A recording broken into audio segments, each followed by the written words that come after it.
JD த detective episode number 9. அம்பலத்தானுடைய கொலை வழக்கை விசாரித்து கொண்டிருந்த ஜேடி குற்றவாளியான உத்திரனை விசாரித்து தொடங்கினான். அவனுடைய வாழ்க்கையில் நடைபெற்ற அனைத்து சோகங்களான விஷயத்தையும் தெரிந்து கொண்டான். மேலும் அந்த முதியவர் தனக்கு செய்த உதவிகளையும் பற்றி உத்திரன் கூறினான். அப்படி இருக்கையில் ஏன் அந்த முதியவரை கொன்றாய் என்ற ஜேடி கேட்ட கேள்விக்கு அதற்கு உத்திரனோ, சார், முழுசாக தெரியாமல் நீங்களே ஒரு முடிவுக்கு வராதிங்க சார் என்று கூறிவிட்டு மேலும் சில விஷயங்களை சொல்ல ஆரம்பித்தான். ஃப்ளாஷ்பேக். உத்திரன், ஐயா, நீங்கள் எனக்கு நிறைய உதவி பண்ணியிருக்கீங்க. ஏன் என்னுடைய உயிரையே காப்பாற்றிருக்கீங்க. நீங்கள் மட்டும் கொஞ்சம் என்னை சரியாக கவனிக்காமல் விட்டுருந்தா என்னையும் நீங்கள் அந்த பள்ளத்தில் போட்டு புதைச்சி உங்களுடைய கையாலே என்னை கொன்னுருப்பீங்க இல்லையா என்று உத்திரன் கேட்க அதற்கு அந்த முதியவரோ, தம்பி, இல்லை தம்பி, இங்கே வர ஜோடிகளை எத்தனையோ பேரை இவனுங்க இப்படித்தான் சித்திரவதை பண்ணி சாவடிப்பானுங்க. இவளுடைய ஆசைக்கு இணங்குற ஜோடிகளை மட்டும் அவங்களுக்கு தேவையான பணத்தை கொடுத்து அனுப்பிச்சி வச்சுட்டு இது நடக்காத மாதிரி அவனுங்க மறைச்சிடுவானுங்க.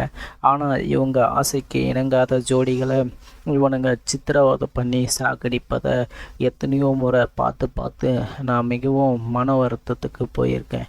ஏன்டா இவனுங்கிட்ட வேலை செய்கிறோங்கிற விரக்திக்கும் நான் போயிருக்கேன். என்னை என்ன பண்ண சொல்கிறீங்க? நான் இந்த குடும்பத்துக்கு வந்த அடிமை. எப்படியா இருந்தாலும் என் உயிர் போகிற வரலும் இவனுங்க சொல்கிறத நான் கேட்டுத்தான் ஆகணும் என்று அந்த முதியவர் கூறினார். உடனே உத்திரன், ஐயா, நீங்கள் இந்த விஷயத்தை ஏன் உங்களுடைய முதலாளி கிட்ட சொல்லி இதுக்கான ஒரு தீர்வை கொடுக்கக்கூடாது என்று கேட்க அதற்கு அந்த முதியவரோ, இல்லை தம்பி, நானும் நிறைய முறை என்னுடைய முதலாளிக்கு ஒரு ஜாடமாடியாகவே நிறைய விஷயத்தையே சொல்லியிருக்கேன். ஆனால் அவர் இதை பற்றி எதுவும் கவலைப்பட்டதாகவே எனக்கு தெரியல. சரிங்க தம்பி, என்னுடைய முதலாளிக்கு நான் போய் மாத்திரை கொடுக்க வேண்டிய நேரம் வந்துடுச்சு. நீங்கள் இங்கே படுத்து தூங்குங்க. நான் வரும்பொழுது நம்ம 2 பேருக்கு தேவையான உணவை எடுத்துக்கொண்டு வரேன் என்று கூறிவிட்டு அந்த முதியவர் அங்கிருந்து சென்றார். சிறிது நேரம் உத்திரன் தன்னுடைய மனைவிக்கு நடந்த கோர சம்பவத்தை நினைத்து பார்த்துவிட்டு, என்னுடைய மனைவி நீங்கள் எப்படி துடிக்க செய்து கொலை செய்தீங்களோ அதே மாதிரி உங்களுடைய 2 பேரையும் நான் துடிக்க கொலை பண்ணுறேன்டா. இது என்னுடைய உயிர் மேலே எடுத்த சபதண்டா என்று கூறிவிட்டு உத்திரன் அந்த அறையில் ஒரு மூலையில் நின்று வெளியே வேடிக்கை பார்க்க தொடங்கினார். மறுமுனையில் அந்த முதியவரோ தன்னுடைய முதலாளிக்காக மாத்திரைகளை எடுத்துக்கொண்டு அவருடைய ரூம்பிற்கு சென்றார். அப்பொழுது அம்பலத்தான் ஒரு டிவியில் 2 வாலிபர்களோ ஒரு பெண்ணை செய்யும் சித்திரவதையை பார்த்து சந்தோஷமாக சிரித்து கொண்டிருந்தார். அந்த டிவியில் என்ன ஓடிக்கொண்டிருக்கிறது என்பதை பார்த்த அந்த முதியவரோ பெரும் அதிர்ச்சி அடைந்தார். ஏனென்றால் அந்த திரையில் ஓடிக்கொண்டிருப்பது அம்பலத்தானுடைய 2 மகன்களும் செய்த காம வேலைகள்தான். அவற்றை அம்பலத்தான் நேரடியாக உட்கார்ந்து பார்த்து கொண்டிருந்தான். ஐயோ, இத்தனை நாளாக இந்த விஷயம் நம்மளுடைய முதலாளிக்கு தெரியலன்னு நினச்சிட்டு இருந்தனே. நான் தான் பெரிய முட்டாளாக இருந்திருக்கேன். இப்போ என்னடானா இவர் அங்கே நடக்கிறது எல்லாத்தையும் லைவில் பார்த்துட்ருக்காரா? இங்கே நடக்கிற கொலைகளுக்கும் எல்லாத்துக்கும் இவருக்கும் சம்மந்தம் இருக்கா? இவனையா நம்ம நல்லவன் நினச்சிக்கிட்டு இருந்தோம். இவர்கிட்டயா நம்ம இந்த விஷயத்தை தெரியப்படுத்தணும்னு நினச்சிக்கிட்டு இருந்தோம். ஆனால் இவர் தலைமையில் தான் இவ்வளோ நடக்குது போலியே என்று அந்த முதியவர் தன் மனதில் நினைத்து கொண்டு பிறகு வெளியே கதவை தட்டிவிட்டு உள்ளே செல்வது போல கதவை தட்டினார். பின்பு டிவி அதே நேரத்தில் அணைக்கி வைக்கப்பட்டு, ஓ வாடா, எனக்கு தேவையான மாத்திரை எடுத்துகிட்டு வந்துட்டப்பல. சரி, நீ சீக்கிரம் கொடுத்துட்டு போ, எனக்கு ஒரு முக்கியமான வேலை இருக்குது, நான் அதை பார்க்கணும் என்று கூறினான் அம்பலத்தான். அதற்கு அந்த முதியவரோ, உனக்கு என்ன முக்கியமான வேலைங்கிறது எனக்கு நல்லா தெரிஞ்சு போச்சு. உன்னை இத்தனை நாள் ஐயான்னு பாசமாக கூப்பிட்டேனடா. ஆனால் நீயும் இப்படி பண்ணுவோன்னு நான் எதிர்பார்க்கவே இல்லை. நீயாச்சுன்னா இங்கே நடக்கிற அநியாயத்தை தட்டி கேட்பேன்னு நினச்சினே.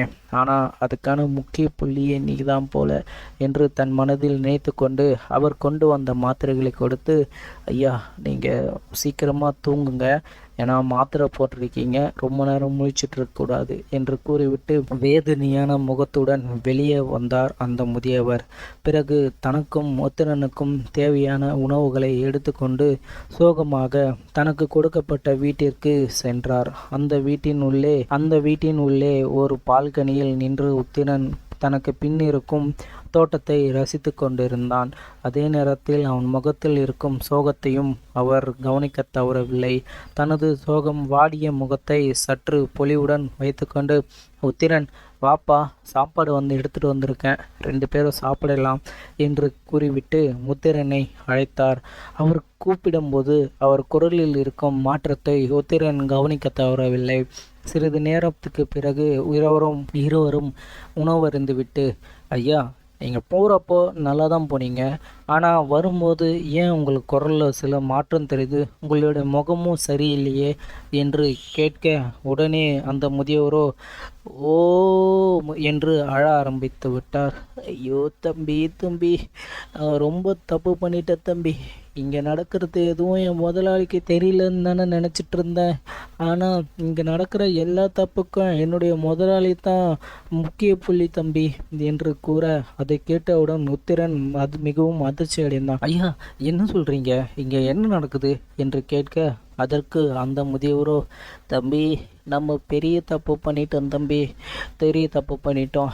இதுக்கான முக்கிய புள்ளியே அந்த அம்பலத்தான் தான். அவன் அந்த பங்களாவில் என்ன நடந்தாலும் அவன் வீட்டில் இருந்தே பார்க்குற மாதிரி ஒரு டிவி செட் பண்ணியிருக்கான். இப்போ கூட அங்கே ஏதோ ஒரு ஜோடியை அவனுங்க சித்திரவதை பண்ணிக்கிட்டு இருக்கானுங்க. அதை இந்த ஆள் இங்கே உட்காந்து பார்த்து சிரிச்சுக்கிட்டு இருக்கான் தம்பி. அப்போனா இது இவனுங்களையே ஏதோ விளையாட்டு போல மாதிரி பார்த்துட்டு இருக்கானுங்க தம்பி. உனக்கு நடந்த கொடூர மாதிரி இப்போவும் அந்த பங்களாவில் ஏதோ ஒரு கொடூரம் நடந்துட்டுருக்கு தம்பி. இப்போ என்ன பண்ணுறதுனே தெரியலையே என்று கூறினார் அந்த முதியவர். அதை கேட்ட உத்திரனும், என்ன சொல்கிறீங்க ஐயா, அந்த பங்களாவில் இன்னொரு கொடுமை நடந்துட்டுருக்கா? இப்போ நான் உடனே போகிறேன், அங்கே போய் என்ன பண்ணுறேன்னு மட்டும் பாருங்கள் என்று கூறும்போது அவரை தடுத்து நிறுத்திய அந்த முதியவரோ, தம்பி, உன்னால் என்ன பண்ண முடியும்? நீயே இப்போதான் ஏதோ உயிர் பிழைச்சி நடமாடுற நிலைமையில் இருக்க. இந்த நேரத்துக்கு போனால் அவங்க உன்னை ஈஸியாக கொண்டுடுவானுங்க. அது மட்டும் இல்லை, நீ உயிரோடு இருக்கிறத பார்த்தா உன்னை நான் தான் காப்பாற்றணுன்னு சொல்லிட்டு என்னையும் அவனுங்க கொண்டுடுவானுங்க. எனக்கு என்ன தம்பி, இன்னும் 1 வாரமோ இல்லை 1 மாதமோ தான் நான் உயிரோடு இருப்பேன். அதுக்கப்புறம் நான் இறந்துடுவேன். அதுக்கப்புறம் உன்னை யார் பார்த்துக்க போகிறாங்க, அதை நினச்சா தான் எனக்கு ரொம்ப சோகமாக இருக்குது என்று அந்த முதியவர் கூற, ஐயா, என்ன சொல்கிறீங்க, உங்களுக்கு என்ன ப்ராப்ளம்? ஆமாம் தம்பி, எனக்கு இதயத்தில் ஏதோ பிரச்சனை, அதனால் நான் சீக்கிரமாக இறந்துடுவேன் அப்படின்னு சொல்லியிருக்காங்க. அதனால் நான் சீக்கிரமாக இறந்துடுவேன் தம்பி. சரி, இவ்வளோ நாளாக நான் கண்ணுக்கு தெரியாமல் நிறைய தப்பு பண்ணியிருக்கேன். ஆனால் உன்னை காப்பாற்றினது தான் நான் மிகப்பெரிய நன்மை பண்ணியிருக்கேன் போல். இந்த நன்மை இன்னும் நீளட்டும், அந்த கொடுமை இத்தோடு முடியட்டும் தம்பி. நான் உனக்கு ஒரு ஐடியா சொல்லட்டுமா? அதற்கு உத்திரனும், சொல்லுங்கய்யா, என்ன உதவி? நான் அவனுங்களை பழி வாங்கணும். அது மட்டும் இல்லை, இதுக்கப்புறம் இந்த எஸ்டேட்டில் இந்த மாதிரி எதுவும் நடக்கக்கூடாது. இங்கே வா தம்பி என்று கூறிவிட்டு ஒரு அறைக்கு உள்ளே அழைத்து சென்றார். அங்கே அந்த முதியவர் பயன்படுத்திய சில தற்காப்பு பொருட்கள் உள்ளே இருந்தது. அவை அனைத்தையும் எடுத்து கொடுத்த அந்த முதியவர், தம்பி, இதை வச்சுக்கோ, இது உனக்கு ரொம்ப யூஸ்ஃபுல்லாக இருக்கும். நீ அந்த பங்களாவுக்கு போ, அங்கே இருக்கவனுங்களை உன்னால் என்ன பண்ண முடியும்னு பாரு. அதுக்கு முன்னாடி இந்த ட்ரெஸ்ஸை போட்டுக்கோ. இதில் கத்தி குத்தம் சரி, அப்படி இல்லைன்னா யாராச்சும் தடி வச்சு அடித்தாலும் சரி, இதில் அவ்வளோ வலி தாங்கக்கூடியது, உனக்கு எதுவும் நடக்காது. என்னால் முடிஞ்சது இது மட்டும்தான்ப்பா என்று கூறிவிட்டு சில பொருட்களை உத்திரனிடம் கொடுத்தார் அவர். உத்திரனும் அந்த பொருட்களை வாங்கி அந்த ட்ரெஸ்ஸையும் மாட்டிக்கொண்டு விரைவாக அந்த பங்களாவின் உள்ளே சென்றான். அந்த பங்களாவில் நிறைய கதவுகள் இருந்தாலும் அவர்களுடைய ரூமுக்கு செல்லும் கதவு எப்பொழுதும் திறந்தே இருக்கும்.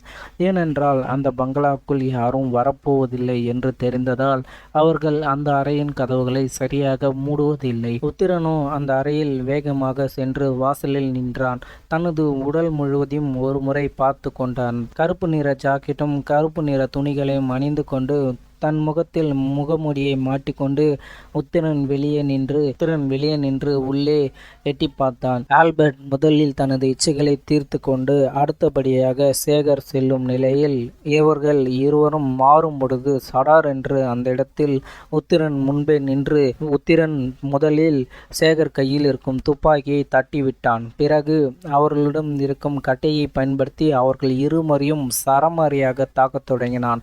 அதே சமயத்தில் அவர்களுக்கு எங்கு அடித்தால் வலிக்கும் என்பதையும் தெரிந்து கொண்டு அவர்களை சரமாரியாக அடித்து நொறுக்கினான். மீண்டும் அங்கே கட்டியிருந்த அந்த வாலிபன் கயிற்றை அவுத்துவிட்டு, சீக்கிரம் உன்னையும் மனைவி இங்கிருந்து ஓடிப்பிடுங்க என்று கூறினான் உத்தரன். அங்கே கட்டி வைக்கப்பட்டிருந்த அவனோ தன் மனைவியின் ஆடைகளை சரியாக அணிவித்து அங்கிருந்து கூட்டிக் கொண்டு வேகமாக ஓடினான்.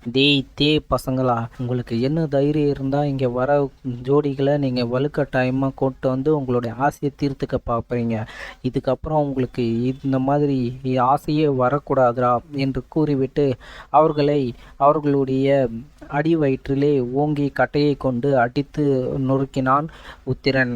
சிறிது நேரத்தில், நான் இது போல் இன்னும் பண்ணிக்கிட்டு இருக்கேன்னு எனக்கும் ஆசை தான், ஆனால் இவனுங்களை தேடி அவனுடைய ஆட்கள் வந்துடுவானுங்க. அது மட்டும் இல்லை, அந்த அம்பலத்தான் இங்கே நடக்கிற விஷயத்தை எல்லாமே அவனுடைய டிவியில் லைவ் ஷோவாக பார்த்துட்ருப்பான். அதனால் இவனுங்களை இந்த இடத்துல அடித்தது போதும், இவனுங்களுக்கு இதுக்கப்புறம் பிள்ளையே பிறக்கக்கூடாது என்று நான் அடித்தது போதும், இங்கிருந்து போகலாம் என்று தன் மனதில் நினைத்து கொண்டு உத்திரன் அவர்களை அடித்து கட்டில் மீது தள்ளிவிட்டு அங்கிருந்து வேகமாக ஓடத் தொடங்கினான். உத்திரன் அடுத்து செய்யப்போவது என்ன?